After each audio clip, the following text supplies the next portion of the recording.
You're listening to Release Your Resistance with Bex Beltran, episode 63.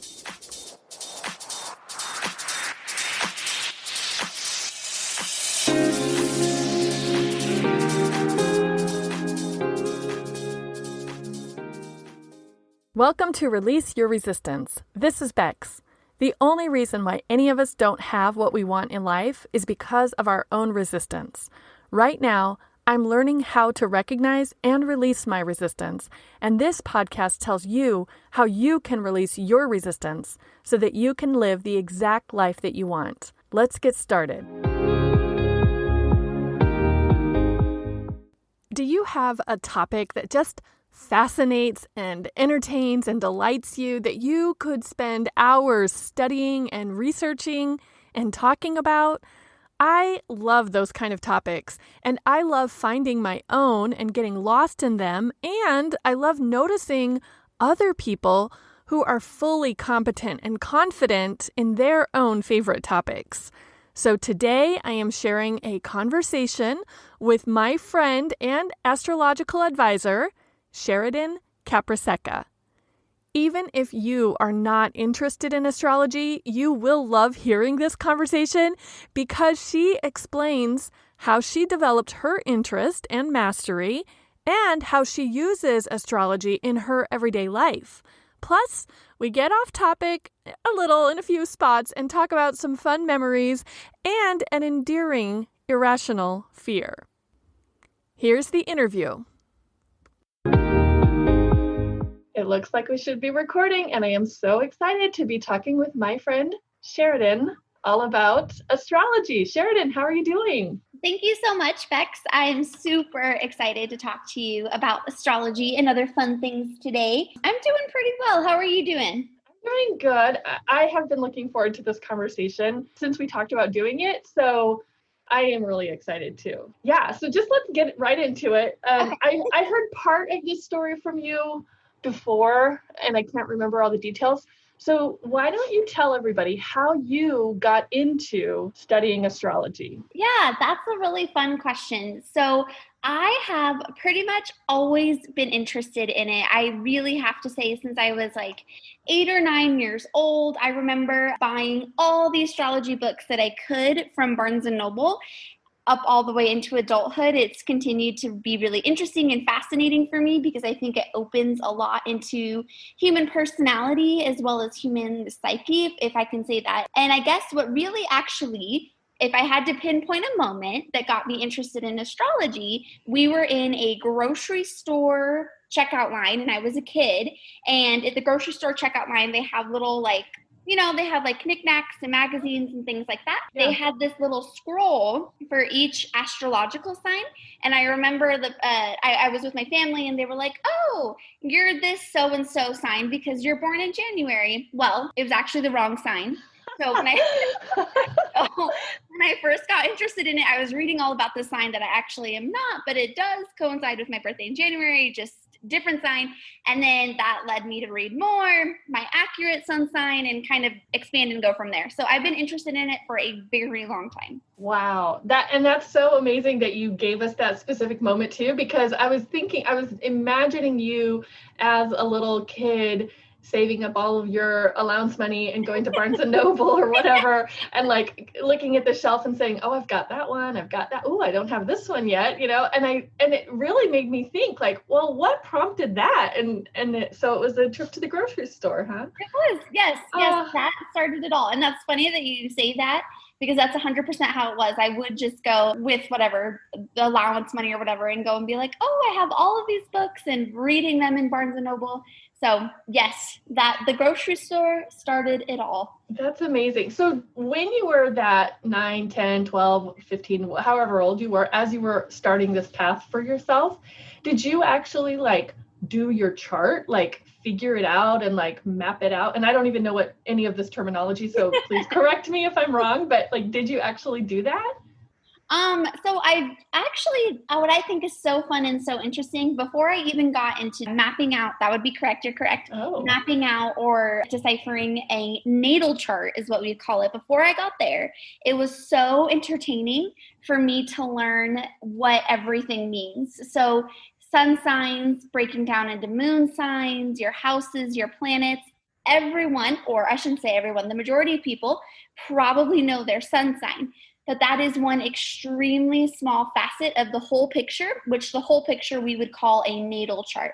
So before I got to doing and creating and like deciphering natal charts, it was just so fun and fascinating to read about all the different aspects astrologically of a person's personality. Okay, so I am very, I don't know what the word is, like very separate and very distant from this world, right? So I am guessing at terminology and guessing at meanings. So in case anyone who's listening is as equally distant as I am from this topic, tell us if you want to in short terms, or just say, no, Bex, people need to do their own research. That's fine too. But just no. Tell us, what do you mean? What does it mean when someone says sun sign? What does it mean when someone says moon sign? And what was the third thing you said there? I can't remember, but just give us like a brief 101 of like some common terminology. Oh, yes. This is the most fun and fascinating part too. And the reason I'm so excited that you asked me to explain this, because what's really cool to me is a lot of people, again, they read their sun sign and they're like, well, that's really generic, or that could be wrong, which, of course, yeah, sure. But there's so much more to it to make up every person's unique personality that people just don't know about. So I love explaining this because it's so fascinating. So there's your sun sign, which most people know. It's determined by when in the year you were born. Most people. So when people say, oh, what's your sign? They mean sun sign. Correct. Okay, got it. And then probably the next most important placement is the moon sign. So your moon sign is also determined on when you were born. However, moon signs change every 2 to 3 days. So where the average sun sign is about a month, it's about 24, 23 days. The moon sign shifts into the next sign every 2 or 3 days. So your moon sign is how you feel emotionally. It's how you react to things emotionally. And it's how you feel emotionally secure and safe. So while I'm an Aquarius, by the way, so I have a different moon sign than other Aquariuses, obviously, within that 24-day period. So we all behave differently emotionally. Yeah. And then I can go into the other ones too. Yeah, tell me more. Okay, awesome. So then you have your ascendant, which goes into houses. So everyone has a sun sign, their moon sign, plus their planets, which I'll get to next. Okay. But probably after the sun sign and the moon sign, the next really fun thing for people to look at, and maybe the most important thing after the sun and the moon, is your ascendant, which starts your houses. Everyone has 12 houses, which is determined by the time of day on your birth date. So your ascendant is determined by the hour at which you were born on your birth date, and your ascendant is the mask you wear in public. So when you're uncomfortable, or when you're meeting people for the first time, or if you're in a really public role at work or in a relationship, this is what you wear, quote unquote, when you're meeting people for the first time. It's the persona that you put on. Okay, backstory here. I just want to tell everyone when we very first met, I think the third time that we spent any time together was when we were working together at a place, and you on my first day of working there, you said, oh, when's your birthday? Because you love this kind of stuff, right? And I was so embarrassed because it just happened to be that day. I still remember. And I was like, oh my gosh, you started a job on your birthday. Like, we have to make it this huge deal. I was so embarrassed because when I accepted the job and offered what my start date was, it was right around the holiday. And so that's why I didn't start like on a Monday. That's why I started like on a Thursday or Friday or something. And I was like, oh, yeah, that's fine. I'll start on that day, not realizing, well, wait, that's Thursday or Friday or whatever day it was my birthday. I forgot about it completely. So. Oh my gosh, that's so funny. I do remember that. I do absolutely remember that. And I felt a little, like weird, like, why is she asking me my birthday? But then after I got to know you, I realized that's one of the first questions you always ask everyone you meet. So true. It is. And I just find it fun and interesting because I think, and I can get more into this later, but I think it's super beneficial because I think it really helps communication And I think it really helps building rapport and understanding. In my belief, it's an understanding of maybe certain aspects of a personality or why people take on specific behaviors. So to me, it's always interesting to know, because it's like I can be like, oh, well, I know, kind of like you would with a personality assessment test or something at a new job. It's kind of like, oh, well, I know they're this sign with this sign. Right. They prefer to be communicated with this way. So that's why I find it so fascinating and helpful. Yes. I remember that. That was so well, so I mean, it's not weird at all to ask someone their birthday. That's not weird at all. But it would be a little bit weird to say, and what time were you born on that, right? And then you would have to know all the positions and all the planets and everything in your own memory, which I don't doubt that you do, because I know you have like a very, very detail-oriented memory. So it's possible that you do know all that stuff. But do you know like people's ascendants when they say when their birthday is? No, that's when we get into the actually mapping out their natal chart. So it would take time sitting down and actually like looking at some books for reference. Oh, and there's a lot of really cool online sites too. I like to do it via a book I bought like 15 years ago, but you don't have to have the book. You can just go online and do your natal chart. But the birthdays, I know for sure by heart. And I can do the moon sign without the book or the computer, because it also just alternates. It just goes through the 12 signs. Oh, wow. That is so interesting. It is. Yeah. It is really cool. And kind of like I was saying, so I would really, what fascinates me the most is I enjoy reading my horoscope for sure. Like if you go online and you know, your sun sign horoscope, that's all based on your sun sign, by the way, when you know, predictive horoscopes. But for me, the most fascinating and important part is not actually predictive horoscopes, which I do. Like I said, I read them and I find them enjoyable. But it's actually the explanation of human behavior. Yeah. Which I find fascinating.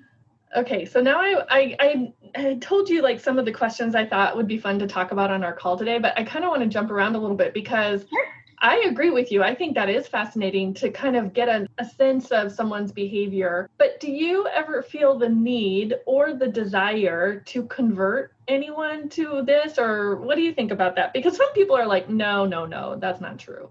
That's a really good question. So I do not feel any like compulsion to convert anyone else that they have to believe or find it interesting. Normally when people are like, oh, that's not real, or oh, astrology, oh, blah, blah, you know, something like dismissive, or they have resistance to it, I'm often like, oh, you're probably just an earth sign or something like that. Like, like, you know, and that you're like, I knew that about you. When is your birthday? Yes, I knew that.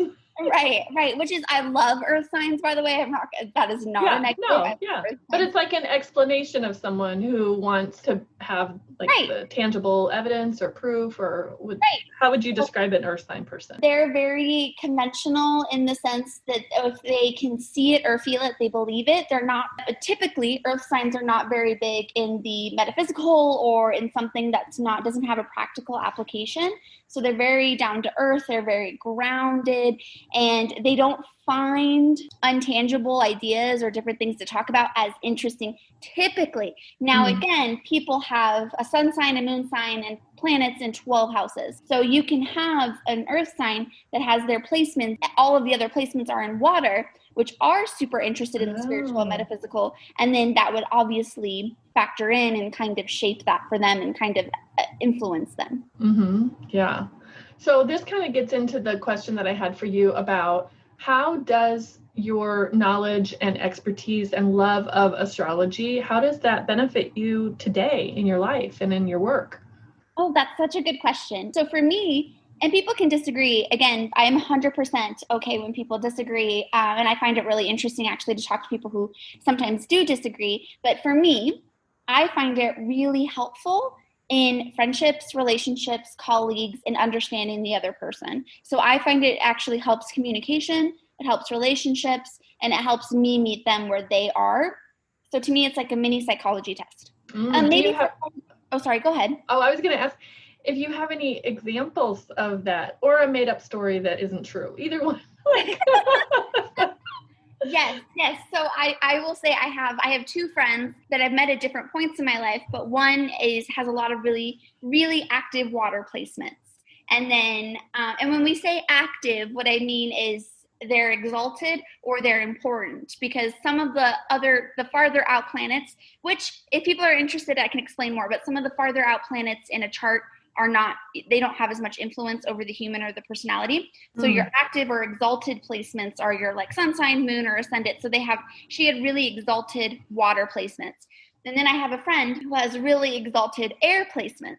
And you have to communicate with them extremely differently. Air signs are all about facts, logic, remove the emotion and sympathy or empathy from the equation. It's all just, I want it now, and I want it to be factual, and I don't want any emotions involved in it. And who would be air? Can you tell us what signs are air? Oh, totally. So air is Aquarius, Gemini, and Libra. Okay, so that means if I didn't know anything else about you, I would, if I didn't know your ascendant or moon sign or anything, I would just be like, Sheridan, here's the facts. It's not good or bad, just here you go. This is just what you need to know. Not good or bad, but here you go. Okay. Yes. Okay.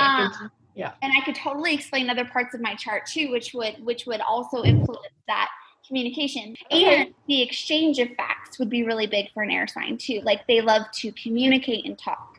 Okay. And then you said, so you have one friend who's the air sign, and then you had the other friend who's the water sign. And tell us what signs would be water sign. So water would be Pisces, Cancer, and Scorpio. Oh, so I'm a water sign then. Yes, okay. Yes, you are a water sign. And what do we like, or how do we get communicated with? My particular friend that I'm talking about in this is a Pisces, which is a little different than a Cancer. Sure. But to use her within the water realm, water also enjoys facts to be delivered to them. Like they want to stay grounded, obviously. Metaphor, water wants to be grounded. Their water signs can be prone to hyperbole or specifically Pisces. Again, I love Pisces. They're an amazing sign. Hyperbole or overreaction, or giving over sentimental, or it takes them longer to work through those emotions. Okay. If they're given news or information in a way that wasn't presented to them in a way that they wish to be communicated. So there's more emotion, there's a need of security, grounding again, and information needs to be delivered to them in a different way than an air, fire, or earth sign. That makes sense. If I can kind of assume some things about this relationship, like it means that when you're talking to your Pisces friend and she starts to freak out for something, you don't have to freak out to be like, oh my God, why is she freaking out? You can just be like, of course, my sweet Pisces. Right. You just take all the time you need to work through these emotions, and then we'll just come back together again. Exactly. And then, so that helps you kind of be there for her or talk to her. Yeah, I see that. It's very interesting. Yeah. And so I really like that too in colleague relationships, personal romantic relationships, I think is huge.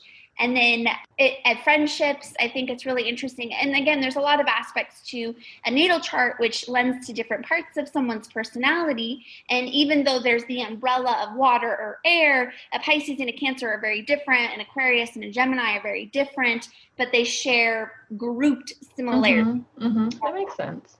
Yeah, that's cool. What's cool too, also off of that, is that you have your elements. There's 4, and the signs are grouped underneath: earth, air, fire, and water. And then within each element, you have fixalities. So you'll have your fixed signs, which are more stubborn, your cardinal signs, which are a little bit more, they take charge, they initiate things, they're leaders. And then you have your mutable signs, which are more they seek harmony and balance. They're communicators, they're mediators, and they're social. So within each element, you have different fixalities. Wow. So this is actually a lot more complex than like you described, like, oh yeah, reading a daily horoscope is interesting, you know. Right. My first exposure to astrology was when I was at a dinner party when I was a teenager, and I was a guest of a nephew of the dinner party. And so it was all adults of people that I didn't know. And so I looked across the little space and there was a bookshelf, and I was just kind of noticing the bookshelf. And so Linda Goodman's sun sign was on the bookshelf, right? And so I just pulled it out because everyone around me was just talking about adult things that I didn't care about. And here was this book, and I got interested in it. And it really did draw me in because I, of course, flipped to my own and I read it and I was like, oh, this is all accurate. And then I read my friends and, oh, wow, this is accurate for you too, you know? Awesome. And so then later I asked for and received that book as a gift, and I took it to work, and everyone would like gather around me. I'd be like, okay, when's your birthday? And I would like read it. And then we would all like be like, yeah, no, well, that's not really. But then that's as far as I got. So now that I'm hearing you talk about it, I don't recall, or it didn't get that far in depth in Linda Goodman's sun signs, but there's a lot more to it, right? Right. Which I have to say, I absolutely love that book. I actually have like 3 copies for some reason, but I think I've gotten them as gifts and other things. But I absolutely love her book, the Sun Signs book, and it's huge. It's like thousands of pages. But I think she does a fantastic job at describing sun signs, and that would have been one of the formative first books I read at 8 or 9 years old that really opened this door for me. I absolutely loved that book. Oh, I'll have to look and see if I still have my copy of it. I kind of doubt it because I've really gotten rid of a lot of books over the years, but that would be fun if I still had that one, because that was kind of my initial. And I do remember feeling like so interested in it because of that book. She did a great job, and I love the way just her writing's awesome, and I love the way she explains. I think she does a tiny bit of explaining a moon sign, but she has a separate book all on moon signs. Yeah, that was the other thing I remembered when I was trying to figure out which book to ask for. I was like, well, I already kind of flipped through sun signs, so maybe I should get moon signs. Like, I had no idea what was the difference or why I would want one or the other. Like, aren't they basically just the same? And so the answer to that question is no. They're similar. It's cool because your moon sign is just another shade of your sun sign. So like, there's multiple Aquariuses, but if we all have different moons, we'll act a little differently from one another. Sure. Linda has this analogy that I absolutely love, which I think is super helpful for people who are interested in learning more, getting into it, and they're like, what's a moon sign? What's a sun sign? There's so much. I love how she says, okay, your sun sign could be that you're from the United States, but your moon sign would be that you are a blonde woman from the United States. But then your ascendant is you're a blonde woman from Texas within the United States. So it's like, or California, or like she has this great analogy where she like breaks it down like, oh yes, most people from the US may have things in common. Okay, women, we may have certain things in common in comparison. A person from Texas is going to behave different, maybe, than a person from another part of the country, maybe. So then she kind of breaks it down, and it's a really cool analogy Linda gave us in her book. Nice. That makes so much sense. When I think about it that way, I think, well, yeah, of course, if I talk to someone from the East Coast compared to someone from the West Coast, I am going to expect a different rate of speech, a different tolerance for things, working or not working, or a different expectation of rapidness. I don't know what that word is, but there's like different expectations based on where someone's from. So I love that analogy as well. Then kind of different understanding your expectations based on when someone was born and also where they were born, right? Or does that matter with astrology? It does. Oh. So the moon sign changes every 2 to 3 days. So depending on where you are born and your time zone, the moon could have already passed into the next sign versus the 12 hours beforehand or the day beforehand. So where you are born also matters for your ascendant and your moon sign. Yeah. It's awesome. So what if someone has been thinking about this for a while or has noticed astrology in general and now is maybe hearing this conversation and thinking, okay, well, I did want to learn, but now it sounds kind of like overwhelming or maybe difficult. Like, what would you offer as far as overcoming any resistance to learning, even if they wanted to or are curious about it? Yeah. No, I think just start with the sun signs and start with the moon signs, break it down so you're not learning about everything all at once, one little bit at a time. And it's super fascinating. And I think start with your own, because then it's the most interesting, or your spouse or, your family or friends or whomever. Start with people that that you can apply, like, oh yes, I see the Aquarius in that, or, I think that makes it more interesting when you have a real life application for reinforcement. So, and then you can expand and learn about all the other things, but you definitely start with a sun sign or a moon sign. And I think it just expands from there. And I'd be totally happy to talk to anyone about it. That would be amazing. So if someone's sitting there going, okay, well, I'm curious, but I need to latch on to someone's energy and enthusiasm, you definitely have a lot of energy and enthusiasm about it. So you would talk to them about it. Yes. Yeah. Oh, absolutely. I'd love to. And I can share my Instagram handle. It's very easy. Okay. It's my first name, which is Sheridan _ my last name, which is Capriseca. So it's literally just my first and last name with the dash in between, an underscore in between. Okay, perfect. And I agree. I do think it is very easy because it is just your first and last name. Super easy. But I imagine someone's like, oh, what did she just say right now? So if you didn't catch it audibly, for anyone who wants to contact Sheridan, I will also have that posted in the show notes for this episode too. So awesome. And we can repeat it again at the end, just in case anyone's driving or walking and they're not ready to write down this new name that they've never heard before. Right. No, that's a really good point. Really good point. If someone is interested in learning astrology, what do you think? I mean, we both just talked about Linda Goodman, but for me, that was many years ago. So there's been a lot of, upgrades in information and technology and everything. So what would you say is a good first step for someone today if they want to start learning? Yeah, that's a really good question. I do still think Linda is a tried and true classic. It's really fun to read her in her aspects of it and her descriptions. My experience has been, if you want to learn about the placements, the descriptions, and other people who fit that in your life, and maybe you want to start learning how to do some natal charts yourself, purchase books or just Google online the actual signs and placements themselves. I think it's very common and popular to buy predictive astrology books, which is awesome. Major things happening in 2021 or 2022. Barnes & Noble has a lot of those, and they're great books and they're fun, but they don't spend as much time explaining the different aspects of placements and the signs themselves. So in my opinion, they haven't been as helpful. Now, that's not to say other people wouldn't find them helpful, but that would be my advice of where to start. Yeah, one thing what I think I'm hearing you say is like for your personal enjoyment and interest, you more like to use astrology to think about psychology and interpersonal behavior and communication.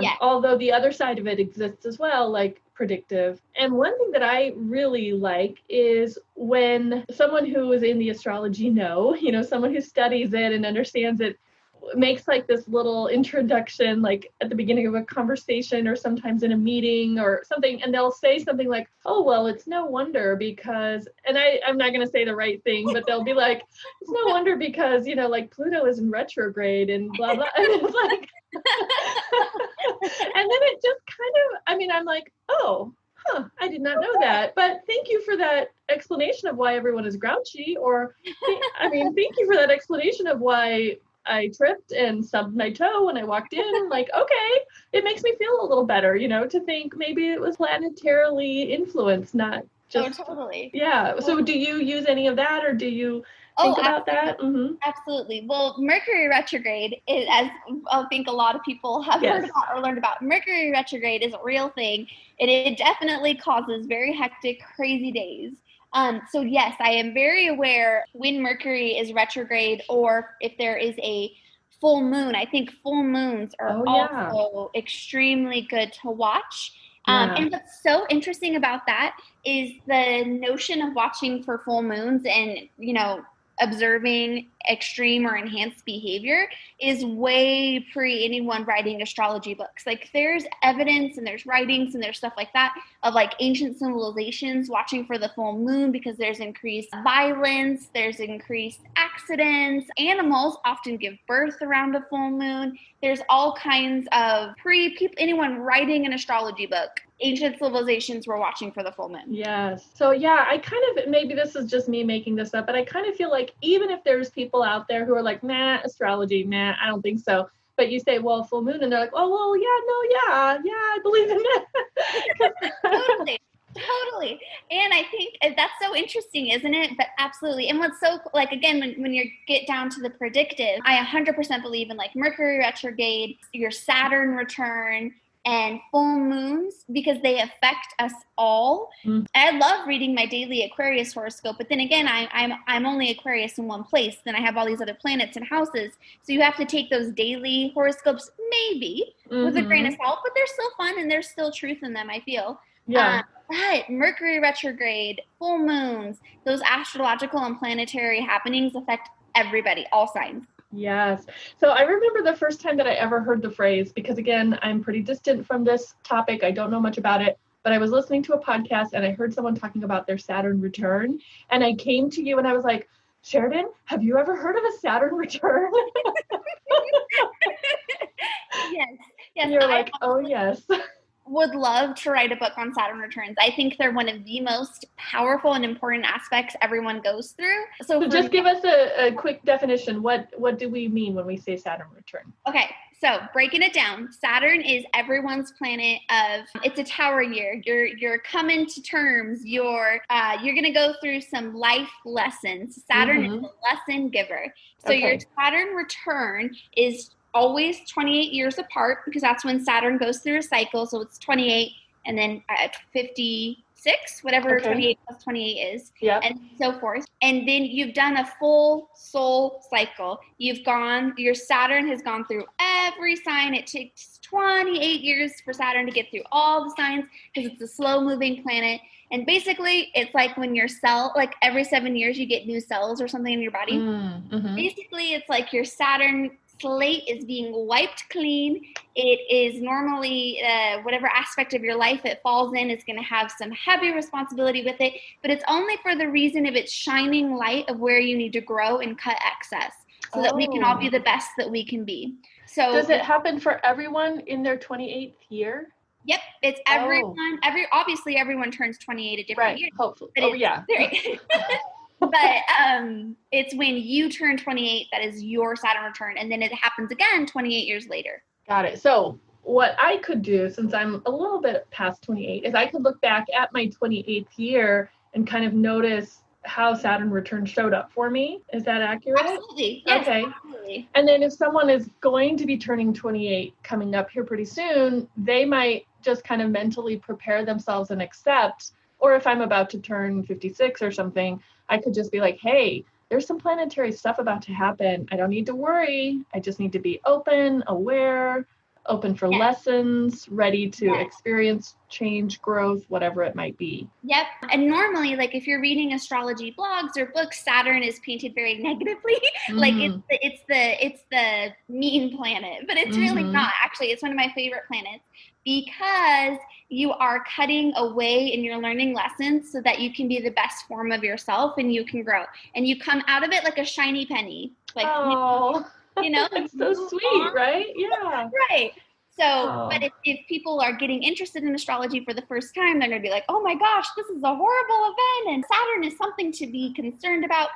It is not at all. It is one of the most powerful moments, I do think, most interesting, but I don't think it's bad. But that is something definitely fun to read about over time. Like I wouldn't recommend anyone starting to. Okay. So that would be like level 202 or 303, not 101. Right. Okay, good to know. Yeah. It's super fun. It's super interesting. And you said if you were going to write a book, you would write it about Saturn return. What would the thesis of your book be? Oh my gosh, it would be just Saturn in general, because Saturn also does some interesting, fun things, not just your return. But it does some interesting. Okay, when I think of Saturn, this may sound cheesy, but when I think of Saturn, it's like reemergence. Oh, that doesn't sound cheesy. Yeah. Yeah, exactly. Sounds like a renaissance, right? Yeah, oh, that's perfect. That's the perfect word. It's your renaissance. Oh, I like that. So I love, that's what I said. If I could write a book on astrology, I would focus on Saturn because I find it so fascinating. That is, I am fascinated now. Like before I was like, well, I don't really get it. It's very confusing. It's a lot of terminology. And now I'm like, but what? But tell me. Like, I want to know more. And I wished I would have known about my Saturn return before, but I guess I have another one coming up. So I guess I can look for it and be prepared for it. True. like I said, and I could talk about this forever. So I know that there's like a time limit, and I don't want to just go on and on and on. But I could talk about this forever. Saturn doesn't only just go through your return, which is when it returns to the sign that Saturn was in when you were born. Uh-huh. It can also go through your sun sign. Like it can go through your Venus sign, which is how you love. And so then Saturn shines a light on your romantic relationships for a few years. And you can map that all out too? Yes. That is interesting, right? So that if someone is having, like, I know plenty of people who are like, I just want to meet someone. I just want to, they're having trouble dating, or they don't want to date, but they want to have a partner or whatever. So astrology could actually help them realize if Saturn is on their Venus or whatever, like, this is what's happening right now. Just be open and aware and look out for this. Absolutely. And you know what's so perfect? It's so perfect for the title of your podcast, because I feel like with Saturn, it's obviously teaching you hard lessons, and it's shining the light in some places you don't want to be shined. So our human thing to do is to resist, and you cannot resist Saturn. You have to release that resistance. That is perfect. I love that. Is so interesting. And I loved a minute ago, and I was just kind of gonna let it pass, but I did have an episode last year about how I learned tarot as a skeptic, and you just mentioned a tarot card when you were talking about Saturn return. You talked about it's like the Tower year. Yes. And that's the same. So like, I don't know anything about astrology. I wouldn't be able to like pick up on little like comments and jokes. If people like made little aside comments, I wouldn't know what they were talking about. But when someone says something about, oh, it's just she's going through her Tower year, I totally know what that means, because I recognize the meaning of the Tower card. And many, just like you were saying about Saturn, many people who aren't like intimately aware of tarot, when they see the Tower card, they are very fearful, because it feels like, oh no, it's destruction, it's breaking everything down. But just like you said about the shiny, I was about to say shiny pillow. No, it's a shiny, a shiny penny. Like, yeah, everything breaks down. You're hit by lightning, your bolts of thunder or whatever, right. And the tower crumbles to its foundation so that now you can build again. Right. Yeah. No, and I love that too, because I was actually thinking of the Tower tarot card when I said that. So that's so funny. That's I with that saying, it's your Tower year.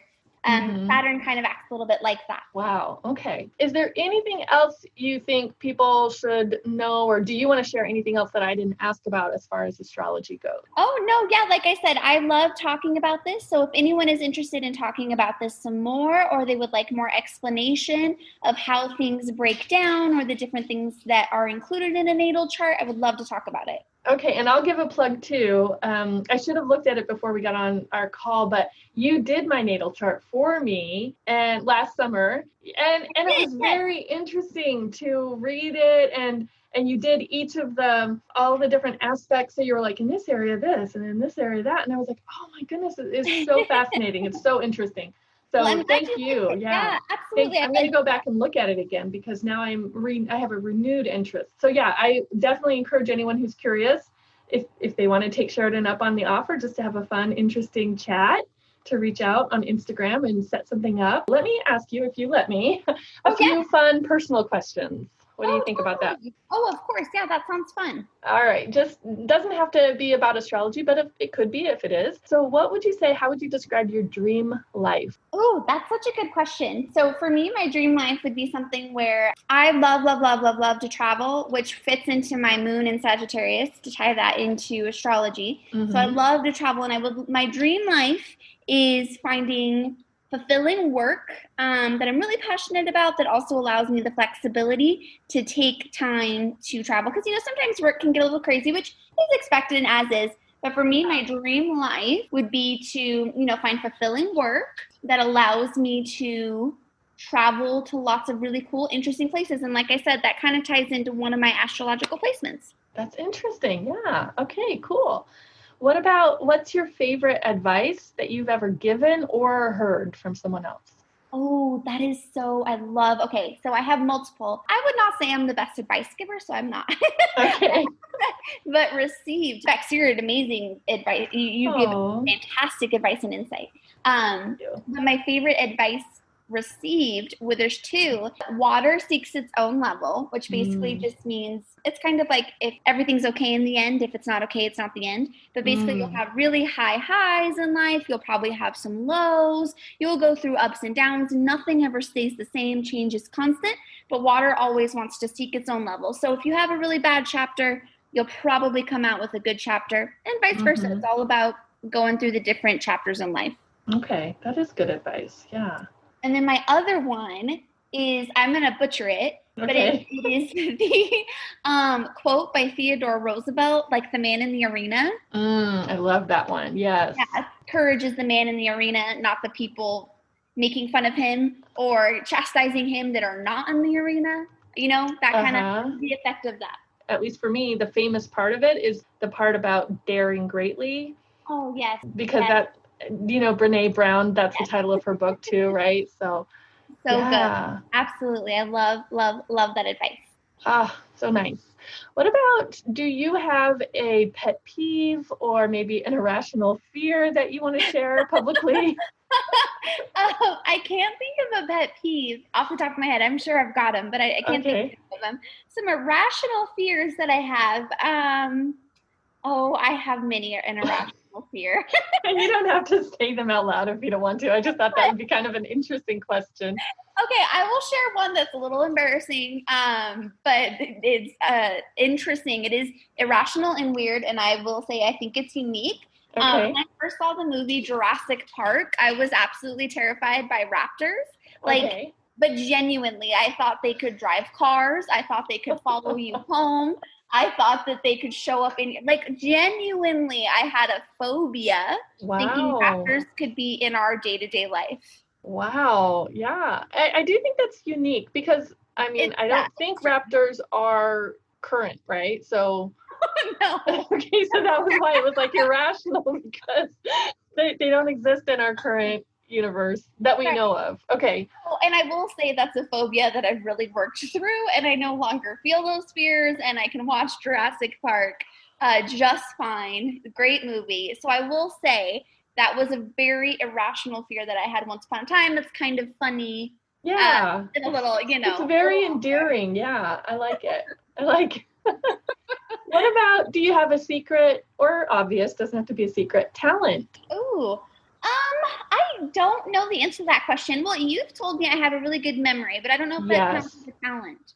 I mean, not that we want to compare people to other people, but compared to other people, in my opinion, your memory is just like amazing. I am always in awe of the details that you, like, even just going back to the conversation that we were talking about earlier, how you frequently ask people their birthdays, and then you remember everyone's birthday. Like, remember that guy that we met at that bus stop 2 years ago? Yes, his birthday was September 12th, and Well, thank you. I really appreciate that. So I would pick that as my talent. So thank you. And it's so funny, before I met you, I had never, that would have never crossed my mind. So I appreciate that. Yeah, well, and thank you for that mention, because just for all of us in the entire world, we probably need a good reminder that we cannot see sometimes our own talents, because to us, they're just normal. It's just normal, and we don't even think it's different or special or unique or anything. But as soon as someone else comes along and they're like intrigued by it or impressed by it, and they tell us, so that's another thing. We can all tell each other what intrigues and impresses us about other people, right? Because then we can realize, like, oh, wow, that is kind of cool that I have that skill, or I enjoy that, or I'm good at that, or I'm crazy talented in that area, or whatever it might be. Oh, no, I totally agree. And like I said, I can genuinely and honestly say you give the absolute best insight and advice. There have been multiple times I've come to you for coaching or assistance or just insight, and you're just amazing. Oh, well, thank you so much. I so appreciate that. And now I think on those perfect ending notes, we can wrap up our conversation. Thank you so much. I really enjoyed talking with you. This was so much fun. I hope, if anyone has any questions, please do not hesitate to reach out to me. I'd love to connect. So thank you so much again, Bex. I love your podcast. Thank you. Thank you, Sheridan. It's been so fun to talk with you. Thank you, Sheridan, for that delightful conversation. It was so fun and also informative and interesting. And, dear listener, if you want to connect with Sheridan, just reach out to her on Instagram at her Instagram handle, which is at Sheridan_Capriseca. I will spell it. SHERIDAN_CAPRISECA. Or you can always email me at hi@bexb.org or leave a comment on the show notes for this episode at bexb.org/moon, MOON, and I will put you in touch. And you'll also be able to find her Instagram handle there at the show notes. Thank you for listening. Talk with you next week. Bye-bye.